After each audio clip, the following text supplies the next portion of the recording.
statement. There has been some public comment that's been distributed via email, letters from the NMA, and it references two topics that at some level may or may not be discussed here this evening.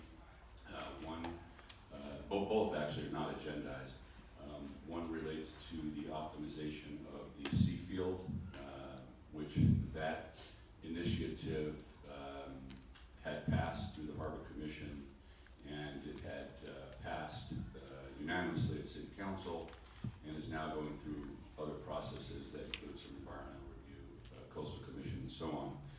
That objective was specifically outlined as an optimization with the intent to improve navigation between the rows in the Seafield, part of an open water initiative, increase the space between the land, the shore, and the mooring field, as well as in the open water. There is nothing in that initiative that set forth any suggestion or contemplated installing any helical anchors within that mooring field.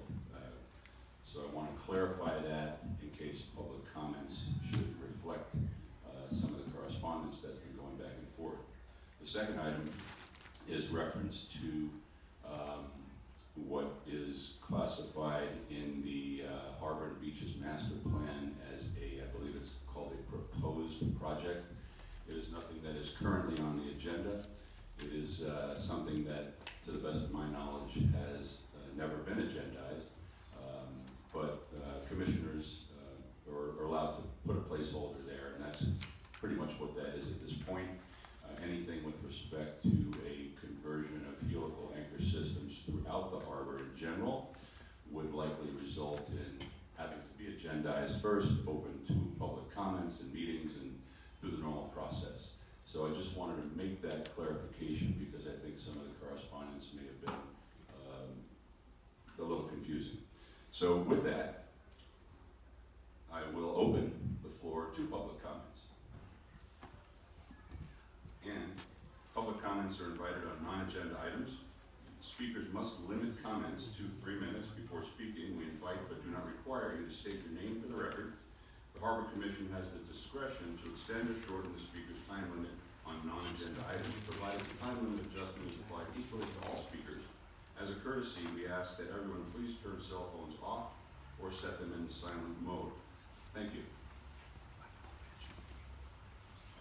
Good evening, Adam Leverance. I'm going to try and dovetail with what Commissioner Beard just said. I'm conflicted whether or not it's on the agenda. As you mentioned, the Harbor and Beaches Master Plan under potential projects is what it's listed under, and it's item A, mooring helical anchor upgrade onshore and offshore. It identifies 1,500 total units. Yeah, if you're referencing something that is in the master plan, then you should save that for when that, because the master plan itself is agendized. Exactly. I understand your confusion, Okay, no problem.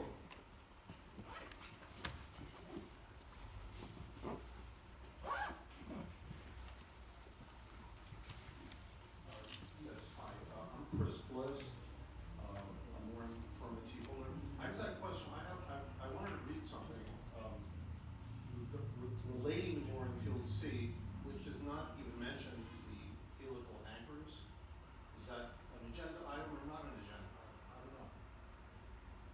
If you're going to bring up anything related to the mooring field C, that is not an agendized item, so feel free to discuss it. Well, it is about But I will tell you that it has been brought to the commission and then put to the city council, so it's, but you're welcome to discuss anything you like during public comments that are not agendized. Okay, all right, thank you. Yes, well, many of us continue to be baffled by the city's goal to implement the extremely expensive and unnecessary mooring realignment program throughout the harbor. In the budget spreadsheet for the 2025 master plan, the item number 79 lists the moorings as being built in the 1940s. This is false and very misleading and implies that the moorings are antiquated and in dire need of repair or replacement. All the moorings in the harbor are inspected and upgraded every 2 years and are all in excellent condition. The current system is completely up to date and has proved itself to be safe and secure and has served mariners well for the last 100 years.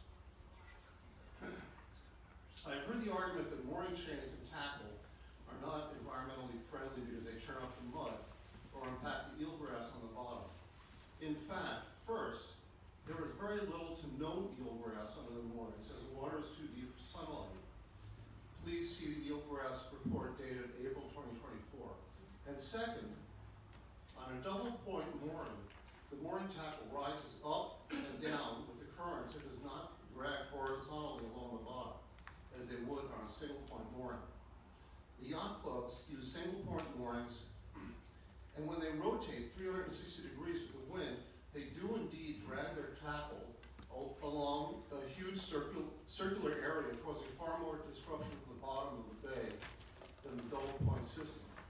If environmental responsibility is really the goal, a simple low-cost solution would be to convert all the single point moorings to double point. This would be a win-win for the Harbor Commission's goal, as it would be more environmentally friendly and would greatly reduce the size of the mooring fields that all have single point moorings. As stated previously at many Harbor Commission meetings, the proposal to make boats move closer together in the C section with the optimized mooring system is almost universally disapproved of by the mooring permittees because of safety concerns. And spending $450,000 or more on a new mooring system in Field C seems like a huge expenditure of taxpayer money that is completely unnecessary, unwanted, and unsafe. Thank you. Thank you.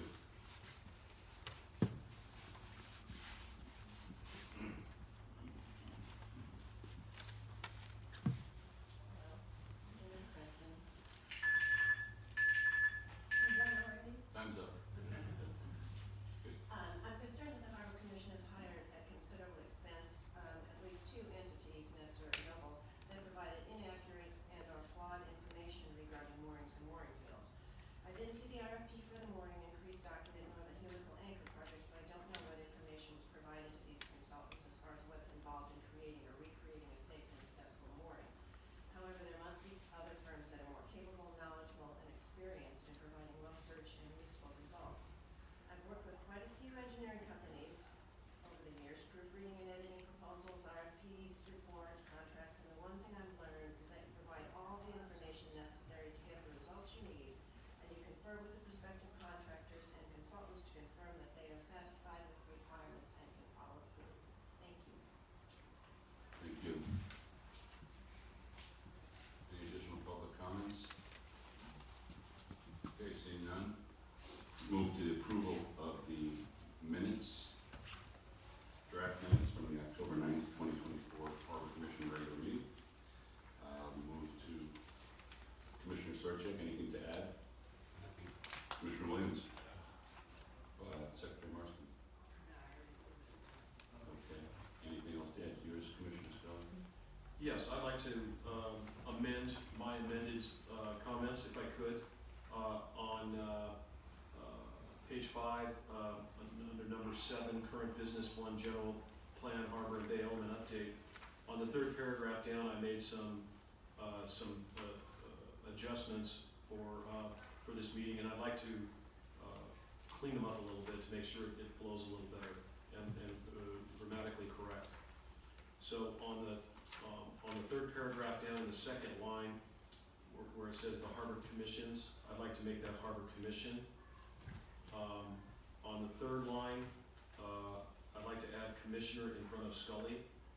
And then on the, let's see here, on the fourth line, I'd like it to read, Commissioner Scully and Secretary Marston are on this committee and aim to integrate the Harbor Commissions, and I'd like it to read now, and Harbor Department's goals into the long-term planning of the general plan.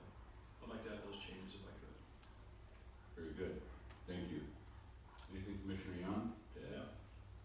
Just Okay. a minor comment on that revision. Insure should be ensure, with an E instead of an I. I did that just to check and see if you were still awake. Yes.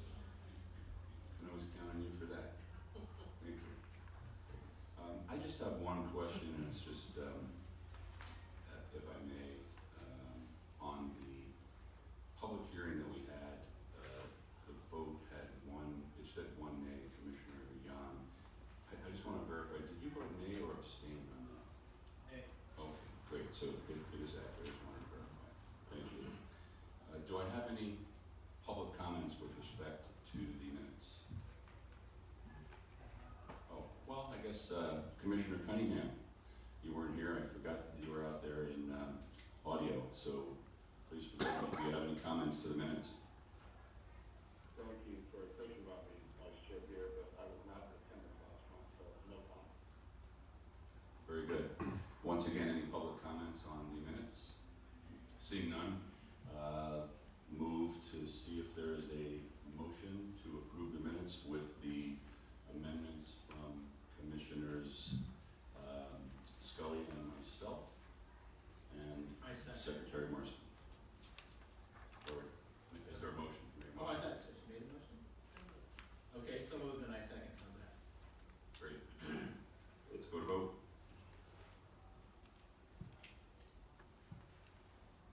Commissioner Scully, Yay. Commissioner Sarchet, Yay. Commissioner Williams, Yay. Commissioner Young, Yay.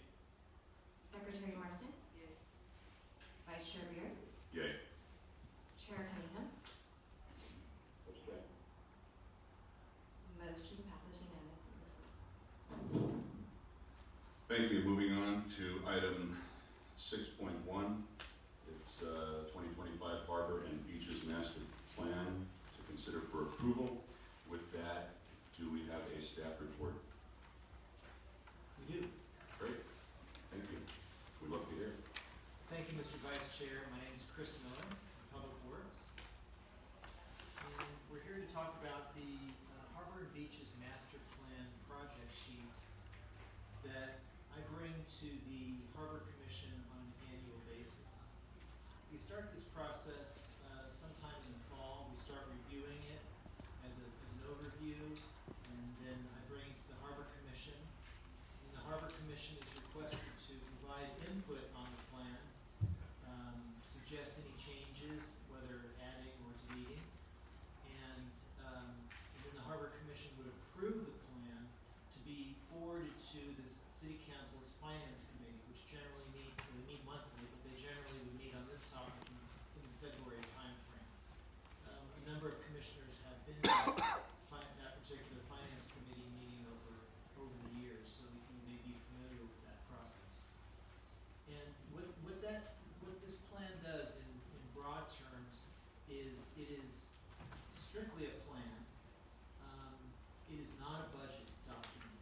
It is primarily for our folks in the finance department to plan on how they're going to start saving money to pay for some of these projects. Now, projects that are listed on the sheet are, I'll say, quote unquote, standard infrastructure projects. The city operates on the premise that we like to repair or replace our infrastructure, public works projects, infrastructure throughout the harbor before it breaks. And that's true in our city on land as well. For instance, we repave or slurry seal or do maintenance on our streets on a 7-year rotation basis, and we divide the city up into segments, and every 7 years we'll do something on the particular street. We have the same type of plan on an equally as long spreadsheet for our buildings and public facilities. This plan covers harbor-related, ocean-related infrastructure projects. As you can see, there are quite a few projects on this list. It's very long, and over the years I've tried to refine it, and I've gone back and forth on how to present it, meaning some of these, particularly the public pier section, admittedly it's cumbersome because we have sections, you have like the section is the floats only, and then the bottom section of that public piers is for piers primarily. The reason is because a float doesn't last as long as a stationary pier. The float is in the water, goes up and down twice a day, and it gets, and people dock their boats to it. So it has a wear and tear factor that is quite less than a stationary pier would be. Which bleeds into the column where we have estimated life. The estimated life column is my assessment,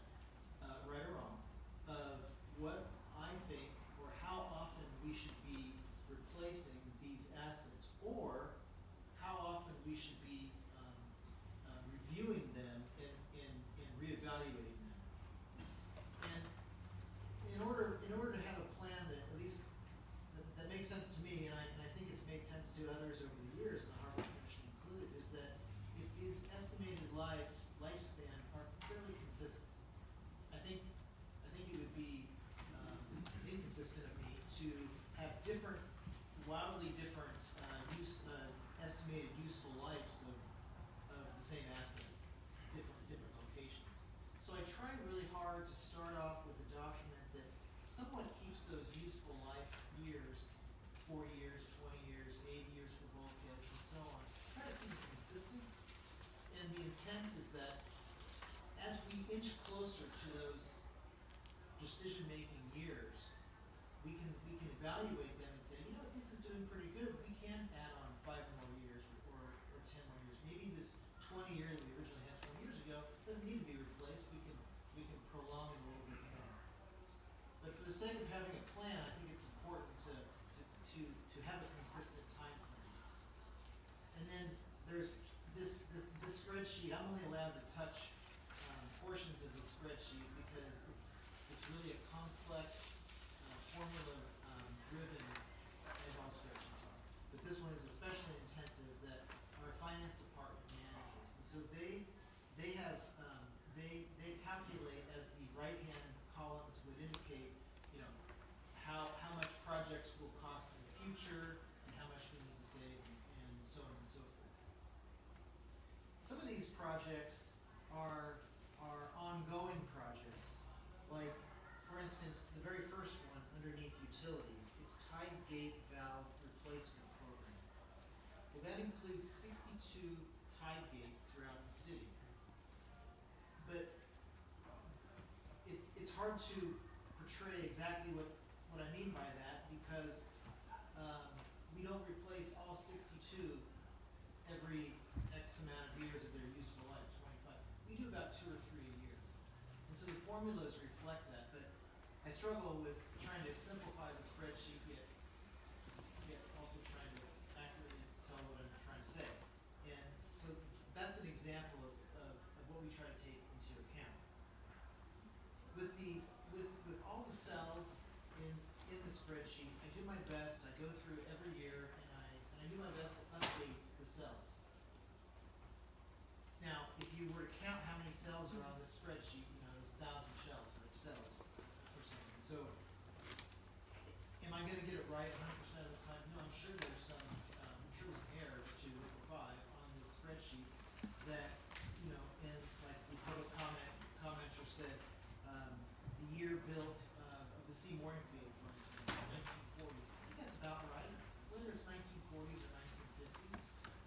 But the next cell over, it says last refurbished, and on that particular line item for the Mooring Field, I had a 0 there, which to me would, because I couldn't say they're refurbished every 2 years and so on and so forth, but I put a 0 there to put a marker in that cell. If I left it blank, then someone might say you left it blank. So I do my best to fill in these cells, and I try my best based on current estimated costs, historical costs. For the column that's labeled today's unit cost, you know, I speak to some engineers and I get a good feeling like how much it is to replace per foot for a seawall, whether it's a cantilever seawall or a concrete bulkhead, and so on and so forth. And that's where I come up with those $10,000 or $12,000 per foot numbers, and so on and so forth.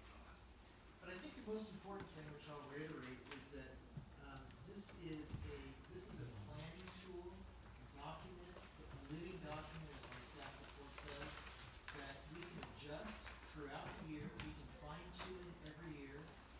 A lot of these projects that are on here are existing infrastructure projects in the harbor, like a pier, seawall, tide valve, things like that. They are already there, so we're already accounting for them.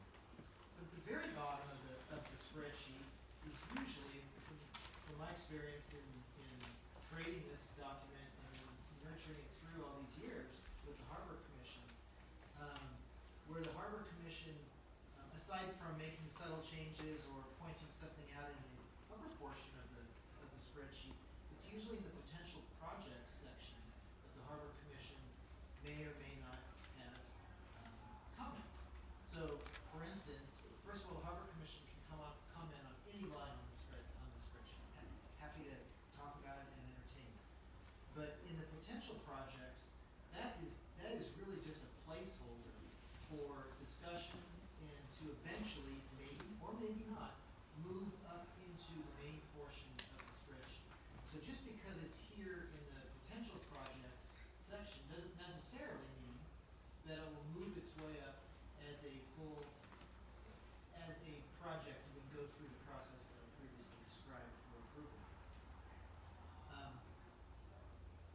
I have found that over the years, if I know that something's not gonna happen and I make the decision to delete it from that line, the Harbor Commission said, where did that line item go, Chris? And so I tend to keep these on unless otherwise directed by the Harbor Commission. Keeping in mind what I did mention at the very beginning with the process of Harbor Commission approval and Finance Committee approval. Well, ultimately, these projects would ultimately get folded into the City Council's budget, annual budget every year. And in that section, there's in the portion of our budget is Public Works Capital Improvement Project Program budget. And in that would be these projects as they come up every year, and the City Council would approve that in the annual budget. So that's the last bite of the apple, so to speak, when these projects get approved. So I'm reiterating that just because it's on this document right here, this is for long-term planning to help our finance folks plan from a financial standpoint, how to plan for these particular projects. And I'll make one more point on the potential projects. You'll notice that there aren't a lot of numbers, that all the cells aren't written in. Well, that's by design because we don't have those numbers. Unless I do, and I have a few here, but nothing is official in this potential projects. And then where I have the double asterisk, that just denotes unknown. And I just don't know the answer to those cells. They're usually not significant. And usually how this works with the Harbor Commission, we can go through, probably not line by line, but if you certainly have any specific questions, happy to talk about them. I might know, I hope we should know the answer, but if it gets down to the right-hand cells of future value and things of that nature, I'm not the math wizard. But certainly we can talk about if we need to adjust some things, or if you have questions on timeframes or questions on projects, or wondering why a project isn't here, happy to entertain this. Thank you, Mr. Miller. Start with Commissioner Scully. Any comments or questions? Yeah, thank you, Chris. This is always a really interesting document to take a look at that I've been on the Harbor Commission for a couple of years now. I've really enjoyed it.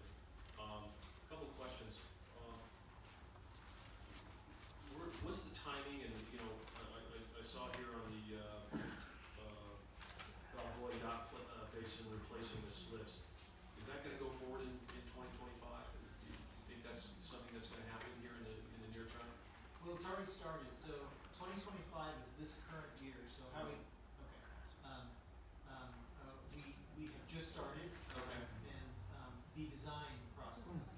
So we have design, we have to permit, and then we have to, create construction documents. So we're 2 or 3 years away, loose numbers, but we have just started. I just gave the notice to proceed a couple weeks ago. Okay, so a couple years from hammers and nails start. That's correct, yeah. Okay. Yes. Okay. And then on these, the bulkheads are just such a huge number. They are, particularly the Balboa Island. Yeah. Yeah.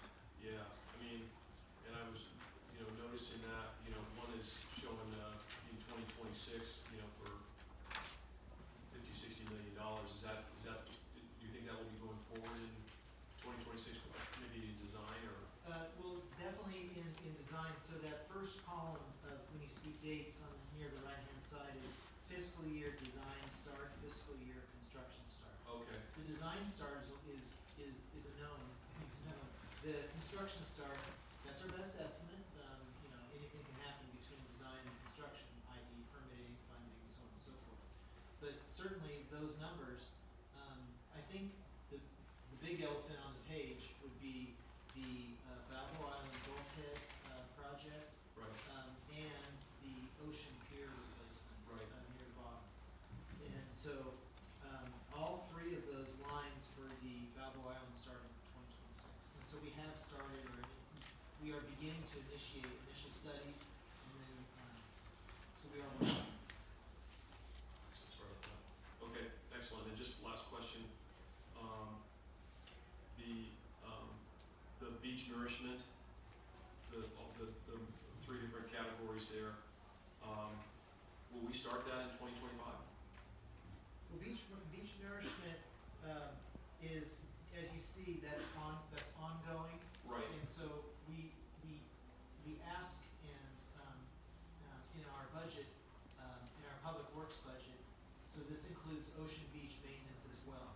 So it's kind of the big pot, and for harbor beaches, I use some of those funds for Balboa Island, beach work, which, costs $75,000 to $100,000 a year on Balboa Island beach work, something in that range. But most of that fund goes towards ocean beach maintenance, everyday maintenance.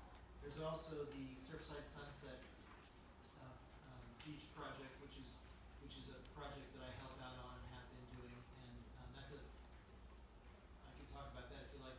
That's more of a regional project that imports or places sand on Surfside Sunset. We have past Huntington, eventually it makes its way down. And here in the short term, can we add to the potential projects, here in the short term? That's why we're here, sure, of course. Well, I'm just gonna say that if we do approve tonight the, Corona del Mar beach moorings, we should add that into the potential projects there. And we have numbers on that as part of our agenda tonight. And then, I would think also we need to remove the lower castaway. I think that should go away. That's already been taken on by city council and is in process, from my understanding. Okay, so are you suggesting, so add CDM moorings? Right. Check. Are you suggesting to delete line 80, which is Lower Castaways Aquatic Center? Yes. That's not a potential project. Wouldn't it be, if it indeed is going forward, which I think it all but is, but I don't know if it's absolutely official, Oh, okay. I thought it was out of past this. I'm sorry. then it would make its way up to the higher of the strait. Okay. Yeah, All so right. we wouldn't eliminate it, we would put it on there and then just watch it as it progresses. Okay. I stand And corrected. then keep it on there for when we rebuild that in 20 years. Okay. Thank you, Vice Chair. Thank you. Commissioner Young? Thank you, Vice Chair. I'll actually have a few questions, one of which was the lower castaways. And yes, the city council did vote to spend $500,000 on a feasibility study, so they are moving forward on that project. And they do have a preliminary budget of $47 million. So that was determined in the city council meeting a few meetings ago. So that would probably put this under from potential to somewhere in the list, like you mentioned, going above as an actual project. So maybe that's what we can do to Lower Castaways, identify it as a project that has now been officially on the radar and moving forward with the city. So I don't know if, again, this is a list of items on this. All of these CIPs are things that are at various levels. That one seems to have already been engaged. So how would you rate that, in your opinion? Should that be up above because those actual dollar amounts? I'm struggling, and I don't know the answer. But, Okay. It seems to me you'd have to have a cleared environmental document before it's a new project. Right now, it's just a feasibility. Right. That's my You head. can completely change during the public hearing. That's kind of where my head was at. Feasibility doesn't necessarily mean it's a done deal, so it has some hurdles, so. But I know that a lot of these are projects well out without any feasibility studies whatsoever, 10 years from now. So I don't know if that just would be something as a placeholder. They do know some numbers, they've placed them out, and they still, maybe it's wish list item, and it obviously has a lot of ways to go. But I was just thinking that somewhere that needs to be observed, that it has already passed through the city council. Maybe I could work on the title and maybe put a parentheses and suggest leave it in potential for now, and then as next year kind of progresses, maybe on the following year it can go up, maybe I could say, I can put a disclaimer or some sort of additive language in parentheses after. Sure. And I'll put the numbers in, I'll figure out how to put those numbers in. So it's my understanding too that when items, these are the, sort of the wish list, the finance committee makes a decision to advance it from the wish list to an agenda of work they're gonna put onto the city's budget in future fiscal years. So they take it from here, make it into an official budget item, and then that's where it basically transfers off to here. Actually, and forgive me, I didn't explain that component of it, and that's my fault. After the finance committee says that this is a good plan, and they start planning for it from a dollar perspective, then it's up to Public Works to figure out what we have the capacity to work on next year. So we look at all of our lists, harbor and otherwise, and figure out, can we do projects 1, 2, 3, 4, 5, or can we only do projects 1, 2, and 3 next year, and then we'll work on 4 and 5 the following year. So it's not as if we won't do it, it's just a matter of if we can get to them, and then budget, of course. So if, I'm just speaking very big broad terms, if we have $20 million approved for our CIP budget, the projects 1, 2, 3, you can't, the math doesn't work, we can't physically do it, but we can keep it in the mix and keep it at the top of the list, and so that it would get rotated in shortly thereafter. Does that make sense? Yeah, sure. It's an art versus a science. Yeah, it is, it is. Also on this dredging, we've had this number of 22 million for a while, and I know there's been an external contribution of 10 million. That has changed scope of work, and as far as the CAD goes, and there's differing scope of work now for the project. Does this number get updated at any given time during this process? It'll get updated, hopefully.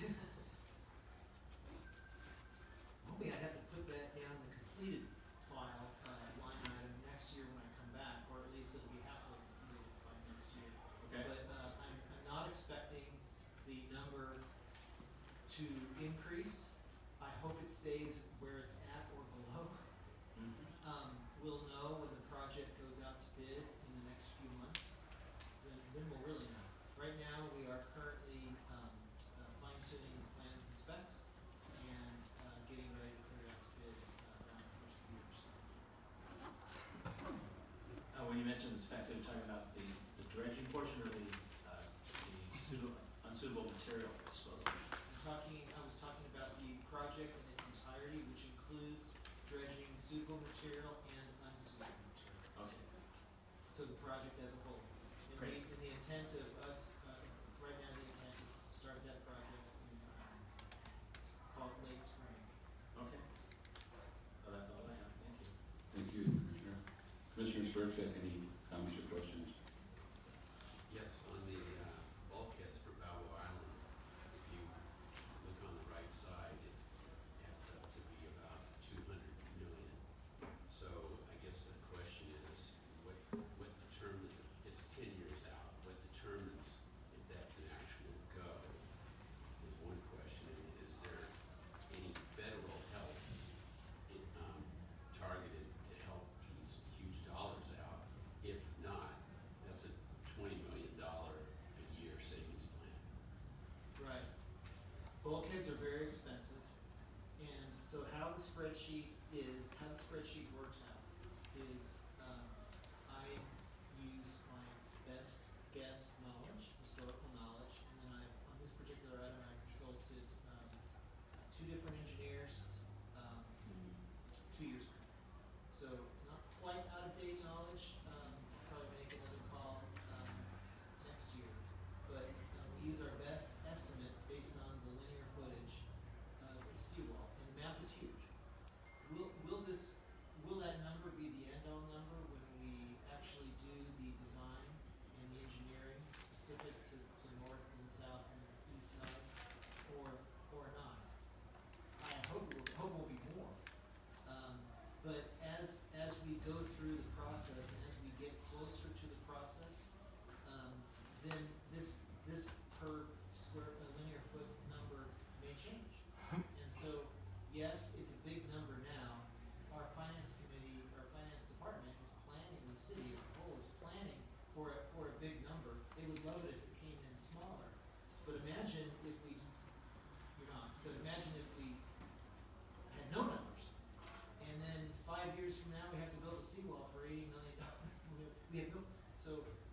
a way to get us starting towards planning and socking away X amount of dollars, or at least thinking about it, planning for it, so it's not a surprise.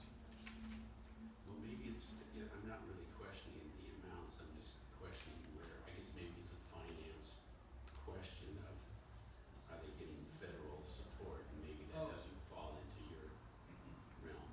That would be, so it would not be federal support unless there's a grant or something that we can chase or something that, might help us out. But the seawalls are our responsibility, just fundamentally, so take that for its value. And if we can get an external contribution to put into that column, that would be wonderful, if there's some opportunity somehow. But as of right now, I don't think we've pursued that at this stage.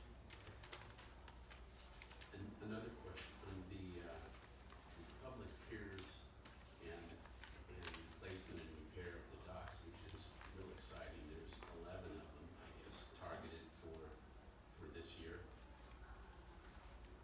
That's what I counted. 10. So do we have approval, do we have, like coastal commission, do we have approval for the recondition and repair in place?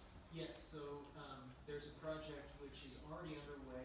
I gave them the notice to proceed 4 weeks ago, and, that's for the floats, that's for 10, replacing 10 floats at the public piers, and 3 gangways of the 10. That project is currently underway. We are procuring the materials as we speak, and it is expected that we will initiate construction, if things go as planned, with procurement, end of January, February, in that time frame. So we'll be building in the winter time, and I'm happy about that. Great. Me too, that's good, thank you. Commissioner Williams, any comments? No, I'm good. I appreciate you sending that to us, so we can look at it a few days ago, so in that large format, that was good. Thanks. Thank you. Secretary Marston? So when you said you were going out to bid, you're talking about the CAD disposal? Is that the project you're referring to? I was talking about the dredging project, as a whole. The CAD portion of the project, we're pivoting from that disposal of unsuitable material. And there's an opportunity, which has not been solidified yet or approved by either our city council or the Port of Long Beach Commissioners. But we are working towards the end goal of disposing our material at the Port of Long Beach in one of their fill projects. That Yeah, will that's what I occur- was curious about. I'm sorry? That's what I was curious about, because Yes. I'd actually bumped into a port commissioner and was talking to them about it. Yes, and we are in the process of bringing, an agreement, we're finalizing an agreement so we can bring to our city councils and then bring to the port commissioners. But, all indications say they were great partners back in 2011 and 12, and, we're extending that partnership to 2012.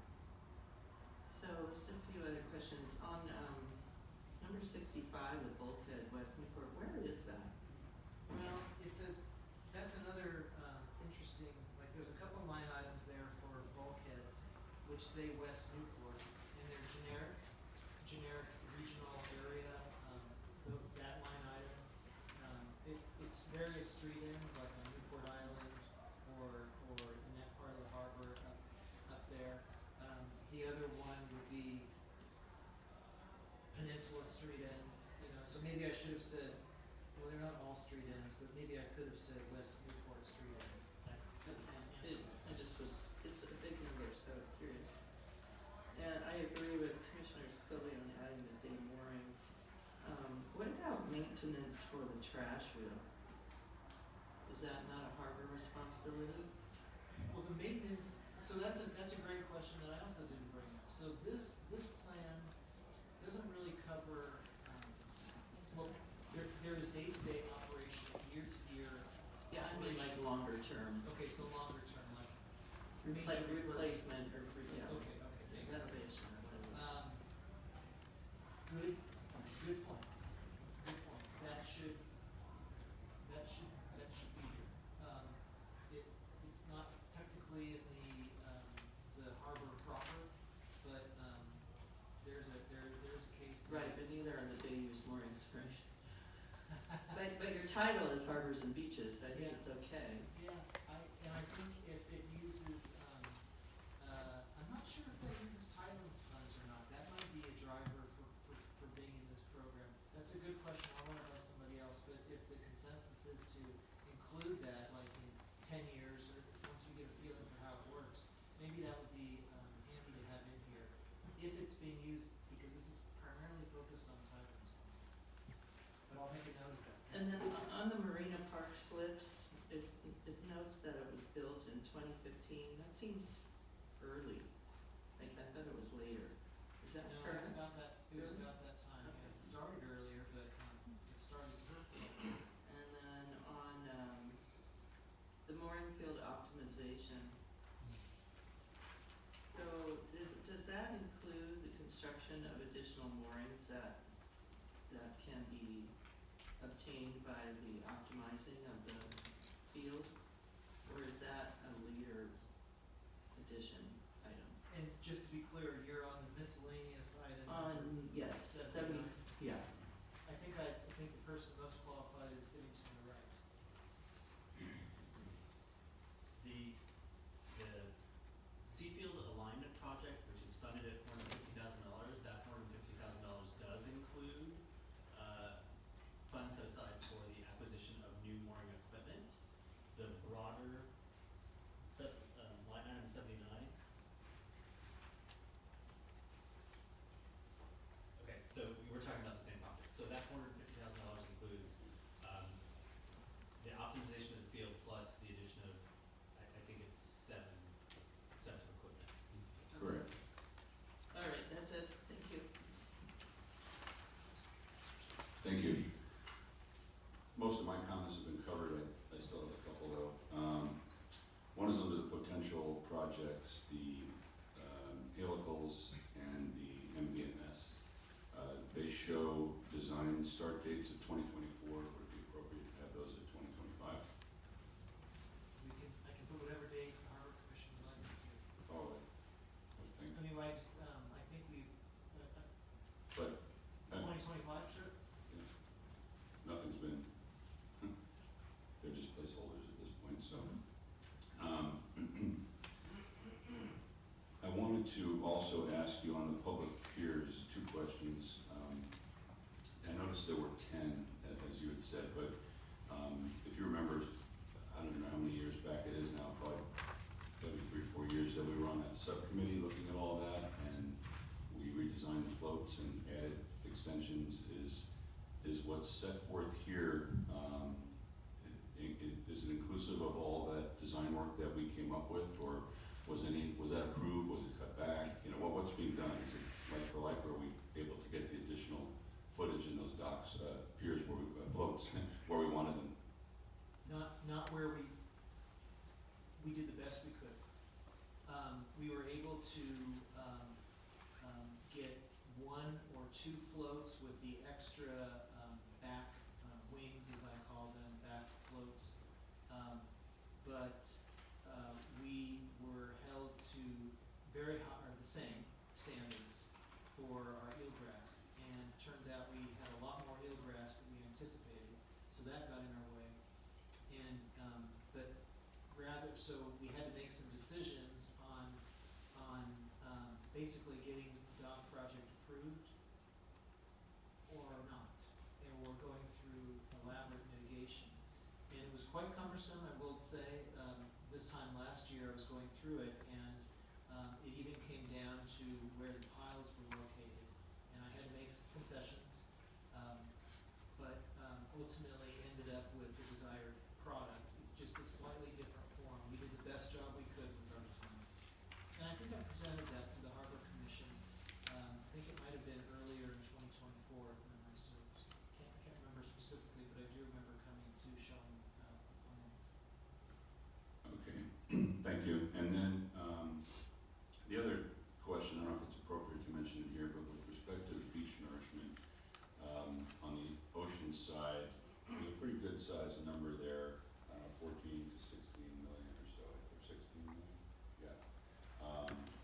And you know, you had indicated it's an ongoing project, but then I'm wondering some time back, there was substantial nourishing outside, just outside the jetties, that actually affected the surf.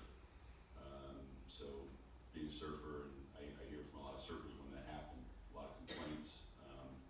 And so I'm just wondering if, as a result, perhaps of the dredging or this beach nourishment, if something similar will occur outside those jetties to affect the surf.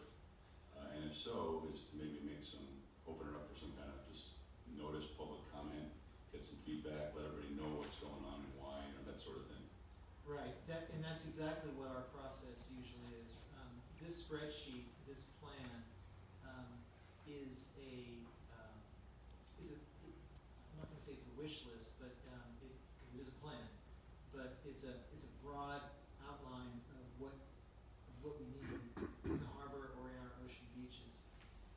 I can say within Public Works, over the past half a dozen years or so, and then continuing even more, the topic of sand and movement up and down the coast is, and as you might have been reading in the newspapers with our coastal neighbors up and down Orange County, it's a very big topic. They're going through lots of issues in San Clemente and Dana Point, Capitol Beach right now. But, and we are fortunate enough to have a good sand supply, but we really need to watch it and keep on top of it. So it's not specifically earmarked for a specific project, except for the Surfside Sunset project. But this larger number for the ocean beach sand replenishment is more of a broad. If we were to do any specific projects, certainly there will always be outreach. My colleague in Public Works, Mr. Sikori, does a great job of working with our oceanfront residents and the surfing community. And so he and others mostly manage those projects. But yes, when it gets to an individual project, there'd be a focus outreach for sure. And on the federal dredging project, much of that material that's being removed is suitable, and I'm assuming will go to replenish. And so would that constitute a significant, or is it not going over in those areas, or is it just going out to LA3. LA3? Oh. Unfortunately, the material, because we are not, we are pivoting from the CAD site. Right. So we're not digging a hole into native sandy material anymore to use in our beaches as we had originally planned. So now we're just going down to navigational depths, and we're only dredging the fine silts and clays. Those are not beach compatible.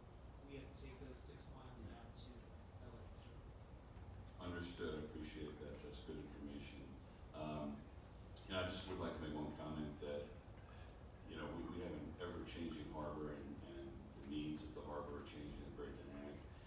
Costs, as we all know, have been skyrocketing, and I don't think enough credit's given to you for keeping this document current. It's a big document, and really appreciate the work you put into it. And it is very interesting and enjoy looking at it each year, so I just want to thank you for that. And with that, I would also like to ask Commissioner Cunningham if you have any comments for Chris Miller this evening. Thank you, Vice Chair. Glad you didn't forget about me up there. Yeah, it is true. 250,000 cubic yards of prime sand that was going to go into the piers. And I'm really glad you brought up line 22 because of all of the issues that are going to up and down the coast. It's extremely important that we maintain, the sand on the beaches, the nourishment of the beaches. And sometimes they will upset the surf. Rather than get left, you might get a good right for a few months before it moves. Get back to its natural good right that everybody's talking about. But yeah, it's important. And Chris, I just want to thank you for the detail on all of this because it's kind of like every time there's so many projects. It's very important. And I look forward to this presentation year in and year out. So thank you. That's it for me. Thank you, Chair Cunningham. And at this point, I'd like to open this up for public comments with respect to the Harbor Beaches Master Plan.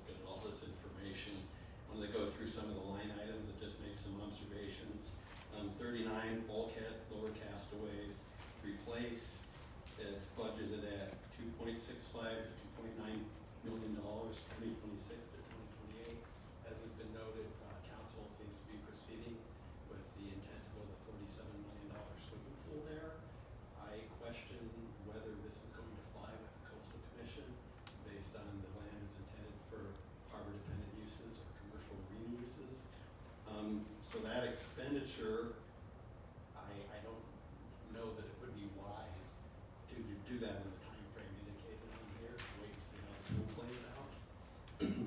So line item 42, Balboa Yacht Basin slips replace, 172 slips at 35K a piece, 6 to 6.5 million approximately. I've heard it proposed that maybe think about if it could be somewhat renovated rather than completely rebuilt. Item 79, mooring field sea optimization, $450,000. That's currently before Coastal Commission. We'll see where that goes. And then under potential projects, which I started speaking of during the non-agenda items, as I stated, it's indicated total units 1,500 at 7,500 apiece, a total cost of over $11 million, and it indicates that that would be divided by two acres for each mooring, so that works out to be 750 moorings, although the project says mooring helical anchor upgrade onshore and offshore. So if it's only 750 moorings, it would be nice to know which moorings. I mean, clearly somebody talked about it to come up with these numbers. Even though it's a potential project, some data would be helpful. And item B under potential projects, the multiple vessel mooring system that identifies 6 anchors, which is 3 of the city held mooring permits in the Seafield, 45K. It's been noted that perhaps that needs a coastal development permit. And then down to Lower Castaways, the aquatic center. Again, I like Mr. Miller's idea, put it on there and see where it goes, because if $47 million expense is somewhere in the cards, that should definitely be a part of the document. Thank you. Thank you. Additional public comments, Mr. Moser? Thank you, Vice Chair Beer and members of the Harbor Commission. My name is Jim Moser. At the top of the spreadsheet under the bulkhead structures, number 45, replacing the bulkhead on the west end of Balboa Island. Is it actually replacing or is it strengthening and raising those? Because the council just last meeting, before that, just approved going ahead with a Collins Bridge replacement, and as part of that, they are strengthening and raising the extreme west end seawall around Balboa Island. So this is something different that's going to rip that out and replace it, or something of the same nature in the rest of the seawall around the island. And below that, number 67, replacing the bulkhead at Promontory Bay. Is that a private or a public bulkhead, or just a public part of something that's mostly private? Not sure about that. And then looking at the potential projects at the end. Number A, the proposal for upgrading to helical anchors. I noticed the price here is $7,500. Is that a quantity discount or something? Because in item 6.3 of the Corona Del Mar State Beach proposal, it's quoted as twice that much, $15,000 for each helical anchor to be installed. I don't understand the difference. In item C, again, the public pier at Promontory Bay, where would that be going? I haven't heard about that before.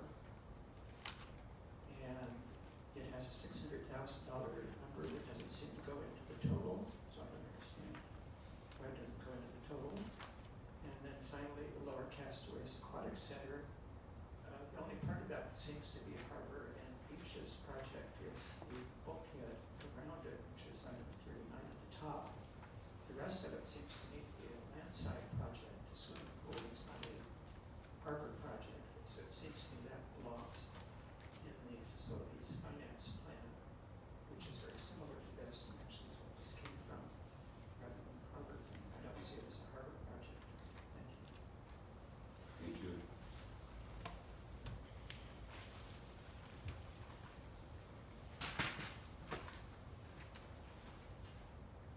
Good evening.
Commissioners. My name is William Womack.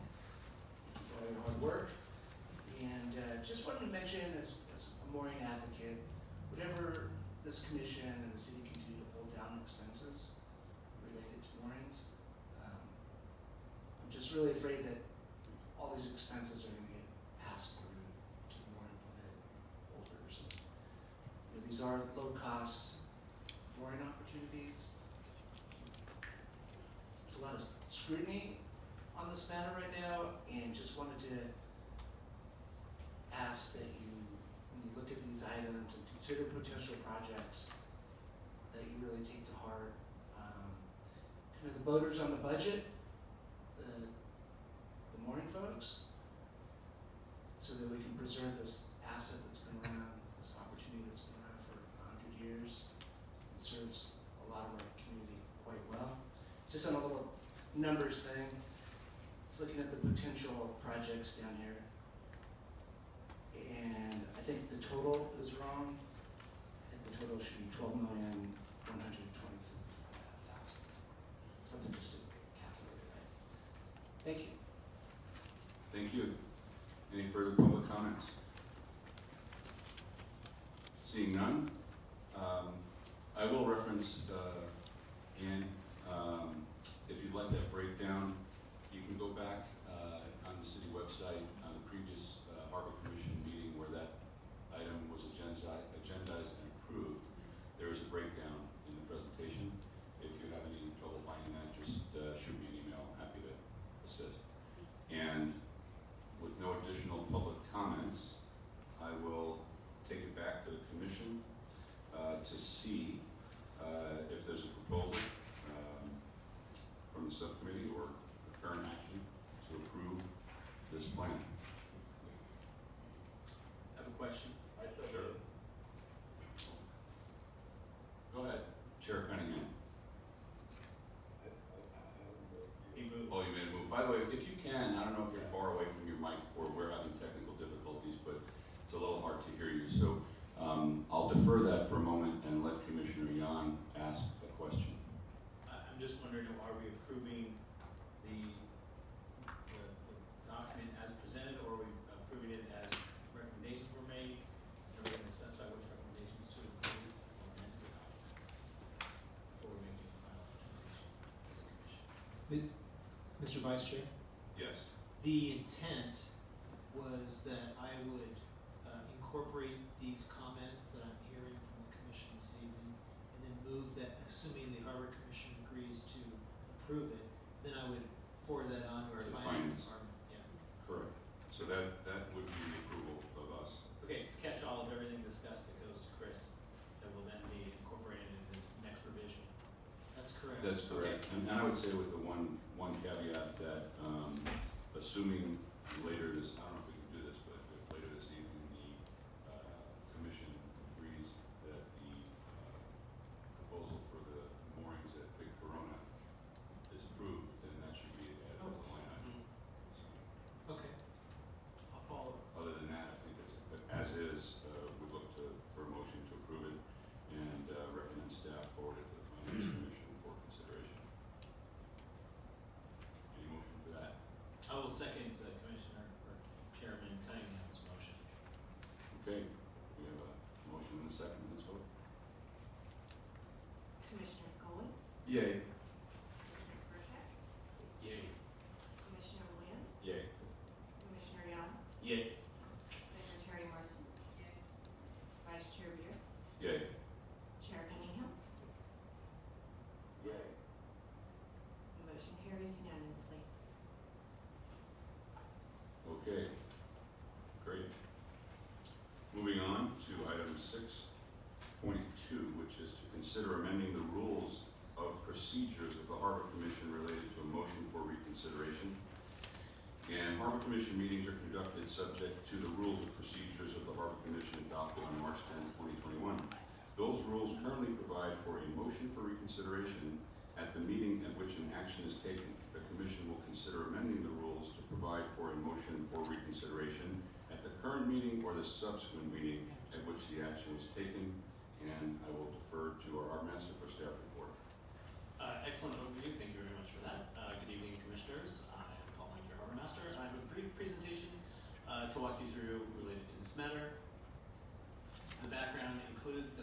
Commission was added to the city charter, section 713, on December 14th, 2020, after passage of Measure Z by the voters of the city of Newport Beach. The rules for procedure for the Harbor Commission were adopted by the City Council on March 10th of the following year. The current rule provides for a motion for reconsideration only at the current meeting at which the action was taken. That's included in section 8, item E of the rules. City Council Policy A1 provides for a motion reconsideration at the current or immediate previous meeting. It was from that language that we adopted or copy and pasted into your previous agendas. So we were mistakenly under the assumption that we could use the language from A1. It's actually detailed in the rules for procedures for the Harbor Commission that are different. What's being asked of you this evening is to amend those rules, amend the current rules to reflect what is practice for A1. So the Harbor Commission will be consistent with the City Council. There you see section 8, item E, the current, as it currently reads. I'll go ahead and read it into the minutes for you.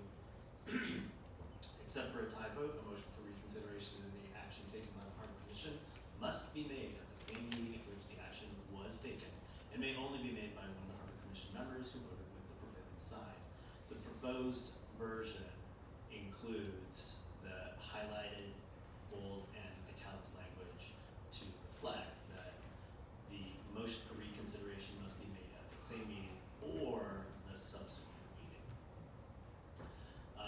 The amendment requirements, the requirements for amending your rules of procedure include these three. The rules may be proposed for amended or added by full review. No amendment or addition or deletion of the rules can be made unless notice in writing of the proposed amendment was handed to the ex officio secretary at the previous meeting. In fact, that requirement was met. The deputy city attorney provided to the ex officio secretary, which is the harbor master, that writing at the previous at our previous meeting, and you may recall that in commissioner announcements, I'm sorry, in the harbor master's report, at the end of the harbor master's report, I mentioned that you would be seeing this item here at this meeting. And then if you approve it, it will be my responsibility to provide the updated rules to the city. Thank you, Mr. Harbor Master. It seems pretty straightforward. I'll just bring it up to the commission. If there's any commissioners have any questions relative to this, please speak up. Okay, Secretary Marston. On the rules, so I'm not quite sure what the difference is between these two attachments. Because I'm assuming that one was supposed to be an amended version. Yeah, one was a red line and one was Because it doesn't show as red line. So, well, wouldn't the section 9, order of business, need to be modified to add this item? one moment, please.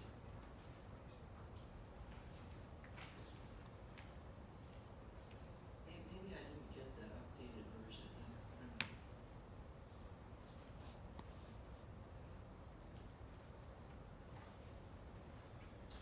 So your suggestion is that in item 9, order of business, that an item be added between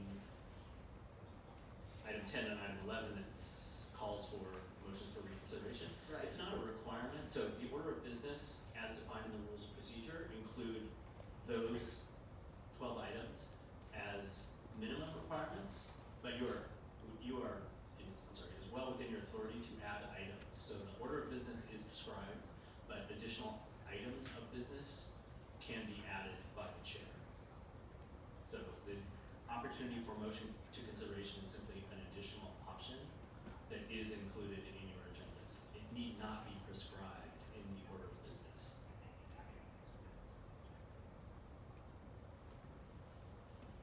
Okay. So with that, that's a good catch, Secretary Marston.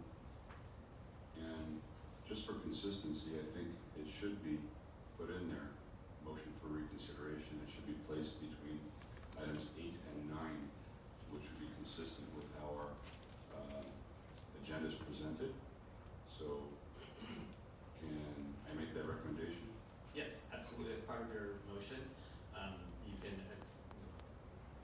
recommend that what was Great. proposed is included plus, adding an item between, order of business number 8 and order of business number 9 that reflects that as always part of your agenda. Great. Any other comments here? I'll open it up to the public for any public comments. Adam Lovrance again, I think this is a good idea, both to just maintain consistency in policy between the Harbor Commission and City Council. And ideally, you know, this has to be, a motion for reconsideration has to be moved forward by somebody who voted on the prevailing side.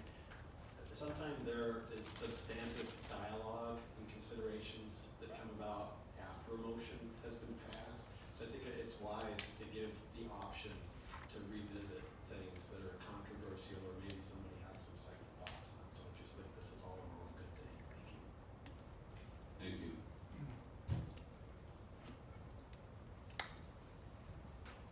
Vice Chair Buer and members of the commission, my name again is Jim Mosher. I think Commissioner Marston is completely correct and yourself. That this does need to be added on page 27 between items 8 and 9. If it is your wish to have it on your agenda, it should not be something that's at the chair's discretion to put on if he wants to or not. And second, and more importantly, I don't know where this was cut and pasted from, but I read this before the meeting. It just does not seem grammatical to me. On handwritten page 26 at the bottom, paragraph E, a motion to reconsider any action taken by the Harbor Commission must be made at the same meeting or the subsequent meeting at which the action was taken. The action was not taken at the subsequent meeting, it was taken at the first meeting. I think that little purple addition, or the subsequent meeting, was supposed to come after, not before. It should have read something like, the motion must be made at the same meeting at which the action was taken, or the subsequent meeting. And in fact, I don't think it needs to say same. I think it just has to be at the meeting at which the action was taken, or the subsequent meeting, or you could say at the next meeting, which would be the same as subsequent. Would it be appropriate if you said, or the subsequent meeting to which the action was taken? I just think it's But inserted there's in one the wrong word change. place. I think it was expected at Okay. at the subsequent meeting was supposed to come after at which the action was taken. Understood. And then the final comment I want to make is I hope you all understand what a motion for reconsideration is. It's not a chance to change your votes after the public saw you vote. A motion for reconsideration is a motion to put the same item back on a subsequent agenda. Otherwise, the public is bamboozled by seeing you vote on something, and then at the end of the meeting, after they've left, you changed your vote. So a vote for reconsideration is a vote to put the same agenda item back on for reevaluation at a later meeting. So I just hope you all understand what that is. Thank you. Thank you. Seeing no additional comments, I'll bring it back and I will say that the staff's recommendation is to determine that this action is exempt from CEQA. Oh. Commissioner Cunningham, my apologies again. No comment. Okay. Again, the staff's recommendation is to determine that it's exempt from CEQA and amend the rules of procedures of the Harbor Commission Section 8, voting procedure item E, to allow a motion for reconsideration to be made at the current meeting or the subsequent meeting in which the action was taken, and update future Harbor Commission agendas to reflect the revised language related to a motion for reconsideration.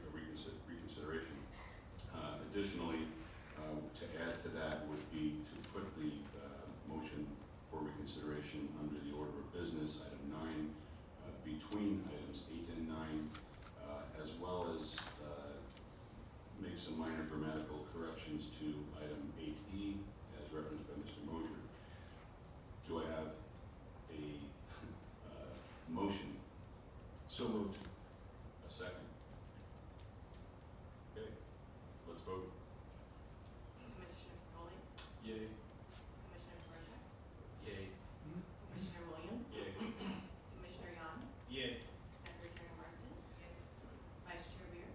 Yay. Chair Kane. Yay. Motion carries unanimously. Thank you. Moving on to item 6.3, which is consider the proposal for day use moorings in Corona Del Mar Cove, also known as Big Corona. Included in the Harbor Commission's 2024 objectives is objectives number 9, which is to evaluate establishing day moorings off Big Corona Beach. The full commission will consider a proposal prepared by the subcommittee responsible for that objective. Do you have a staff report? There's a simple staff report which refers to Commissioner Scully to make the presentation. There is a PowerPoint presentation. I'm happy to roll through that, or I'm happy to have Commissioner Scully direct it, and I will just push the buttons to roll the slides. Well, why don't you go ahead and let's just go through it, and then we can talk amongst the commission here.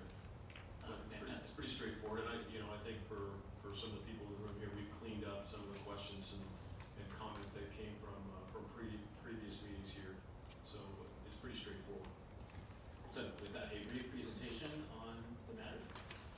The project background includes the suggestion from an active community member at least 10, if not 12 or 15 years ago, to establish day mooring use off Big Corona Beach.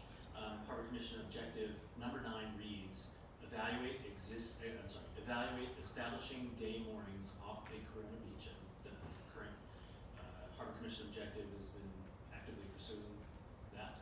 The culmination of that is here for you tonight. There is also additional knowledge of helical anchor mooring systems, which would be less intensive on the seafloor in that location, which have developed since the original proposal. And it is referenced that this is within a state marine conservation area. That is not the same as a marine conservation area. It is a state marine conservation area. Or, I'm sorry, marine protected area, MPA. It is not the same as an MPA. Here's the project site. This is just a conceptual layout of 4 moorings within Big Corona Beach, approximately 300 feet off the designated swim area, and approximately 300 feet from one another, just to the east of the harbor entrance. Projected estimated costs include the helical anchor systems for the 4 moorings, about $15,000 each or $60,000. There would be permitting required. There's probably some additional engineering we want to have done, and then almost assuredly there would be a requirement for an environmental impact report. There are a lot of unknowns associated with that. It could be as simple as about $10,000. It could easily be $100,000 for the environmental impact report. So there's your total cost estimate. Please discuss. Thank you. First, I'll just ask Commissioner Scully if you have anything to add to the presentation. No, this has been on our Harbor Commission objectives ever since I've been on the Harbor Commission, and I just felt it was time to start to advance this forward. Well, one item I should have brought it up earlier with you, Harbor Master Blank. The helix system that we're contemplating here is a 2-point system. Is that correct? No, that's incorrect. They would be single points. Oh, it is single point. Okay, I just took it from the cost standpoint. Okay, but it's a beautiful location right outside the breakwater. Be a great way to spend the afternoon on the water and not have to anchor, pick up a mooring, and enjoy the day for a reasonable cost. I think it would just be a great amenity that'd be adding to Newport Harbor and the charm.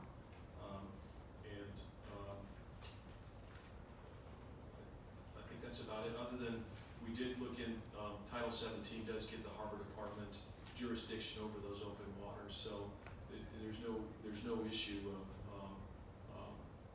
the Harbor Department controlling and overseeing those moorings at those locations. That's about it. Great. So I'd like to just, before I open up to the commissioners, because like you had just said, it's more or less up to the Harbor Department to have to kind of maintain, look after, and monitor that. So I'd like to ask our Harbor Master just your general thoughts and concerns, or anything you on your own as Harbor Master or observations would like to add to this initiative so the commission can consider. I'm generally in favor of the concept. I think it was an excellent suggestion when it was made 10 or 12 years ago. The biggest concern in my mind is the operational operational characteristics of it and the ability to enforce non-misuse. Said a different way, the potential for misuse is great, and it concerns me that the harbor department doesn't have the resources currently and does not man we're off duty at 6 p.m. most nights, not all nights, but more often than not, we are off duty at 6 p.m.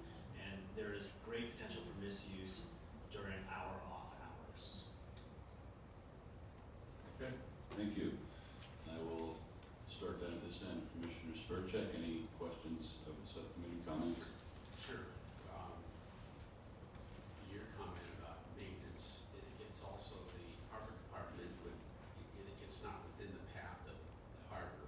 It's kind of a long ways out of the center core of the harbor. So I think that's another concern about maintenance. Would it be a first come, first serve? Is it a reservation? I don't know how that would work. Does this preclude people that want to anchor? Is it just the mooring, or are people anchoring near the moorings? Another question. There's lobster. There's a lot of stuff going on there. There's lobster traps just outside the harbor. I think this is further closer to the beach, so it probably doesn't overlap. There was a reference that I read earlier about Emerald Bay. Emerald Bay is, heavily used, especially in the summer, and there are no moorings. It's all anchors. So I guess my concern would be managing the cost to maintain, the cost to install. I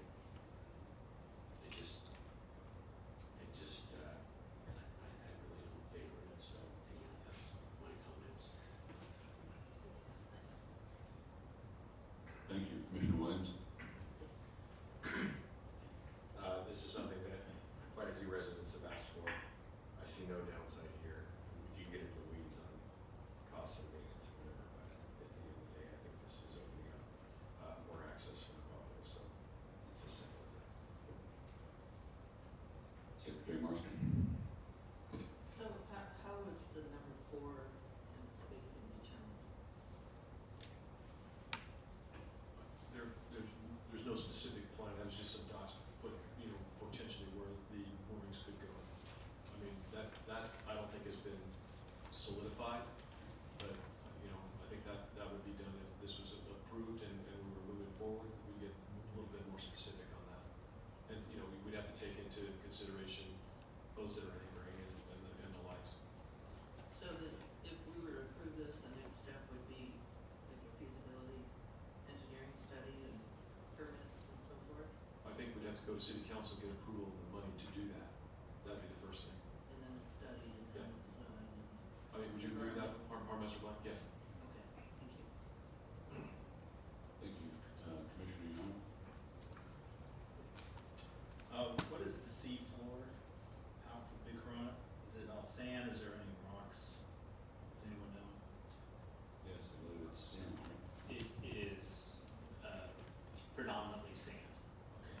There are some exceptions, but it is predominantly sand, and there's a small amount of sea flora that grows there. It's not really eelgrass, but there are kelp beds and some other plant life there, but it's predominantly sand. Okay. Have we contemplated a usage fee for those using these that would offset the cost, the maintenance cost and the installation cost to use the moorings? Would they have a reservation system and pay a daily rate as they would inside the harbor? I believe it is the subcommittee's recommendation that there not be a fee. I have heard no discussion of a fee. I remind you all that for day use or temporary use of a vacant mooring in Newport Harbor during daylight hours, there is no fee. These moorings are not anticipated to be used overnight, so there is not a nightly fee anticipated. And there is currently no provision for a reservation system, although one could be built if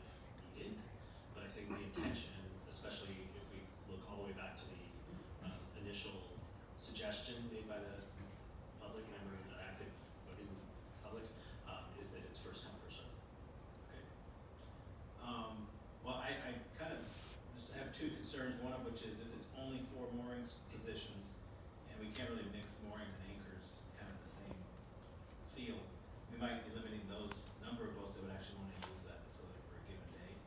So when this is meant to open access to the waters, but those boats that have anchors are already available, already have access to those waters. So we're just talking about those boats that don't have anchors that would need to have mooring. So I think that limits the size of that audience quite dramatically. I also agree with the conclusions of the harbor master that this is really far outside of the scope of your patrol area, and you may not actually have the right size vessels to be handling adverse sea conditions outside the harbor. That's something to consider that you may not have now or may need to upgrade. And then there's also maintenance costs that aren't associated with these fees. It's quite a large cost. I know an EIR can open up a huge amount of cost to go into the whole process through CEQA. So for 4 locations where people can actually already anchor their boats as it is, it seems far-fetched to do this, but I think it's ambitious.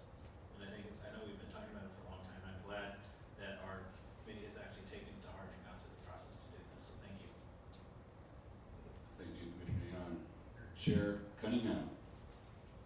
No comment. Okay, I have a couple of comments. One is I do think it would constitute a nice amenity, the ability to go out there and tie up to a mooring versus dropping an anchor is certainly a nice amenity, and it has been talked about quite a bit, and I do agree with Commissioner Williams that it has been asked for a long time by residents or voters. I have a couple of questions I'd like to ask to the subcommittee. One is more just a comment that I know is limited to what appears a 60-foot mooring. And is there any reason why it wouldn't accommodate an 80-foot vessel, as we have in our harbor many vessels that are 65, 70, 75, 80 feet? So if we're going to offer an amenity, I would say why not offer it to equally to those throughout the harbor that could use it. I did go one step further and reached out to Nobel Engineering, who had done some studies on the helical strength loads that we've done previously. And the minimum size helical anchor that has been contemplated anywhere is essentially, it's a soil screw chance anchor. It's and what's required for an 80-foot boat is less than 2 tons of anchor weight pull working capacity, and the smallest helical screw that's been considered is 8 to 10 inch helix, 10-foot long shaft, which has a working capacity of 6,300 pounds, which is about twice what's needed. So based upon their calculations, with a properly sized C-flex component, it could sufficiently handle an 80-foot mooring. So that'd be one comment that I would make, that it really isn't going to cost much anymore to do that. The other comment I would make kind of touches on what Commissioner Yon brought up, is that, you know, if you look at a 60 or 80-foot vessel on a single point mooring, you know, that could be, what, 160-foot circumference plus the roads and everything else. So they're really going to have to be spaced far apart, even though it's likely that they'll all orientate the same way in currents and winds. But I would question it in that large of an area around that jetty in the ocean and so on. So my thoughts, again, just for discussion, I don't know if you looked at, but putting in a 2-point mooring similar to Catalina, where it would just be a sand line, so we don't have to, you know, have another elastic road, and, you know, just it wouldn't be that much of an expense. And that way those boats would be stationary, they could be closer together, and it wouldn't prohibit other people from anchoring really in that same space. And so it wouldn't limit necessarily the amount of boats that could be there, would only offer a few of them the amenities. So those are just my comments, and then I also sort of ditto the comments of what does it really take to, you know, to monitor this and maintain it, and, you know, and so on. It's, I'm not as concerned about that, you know, actually, but the spatial aspects of it I think are important, and I think all these items are important for discussion. So I'd like to bring it back to any comments you may have on that. Sure. So I mean, the 60 foot was just, you know, I'm a say it was kind of an arbitrary number, but it was also trying to not take up all the space from, you know,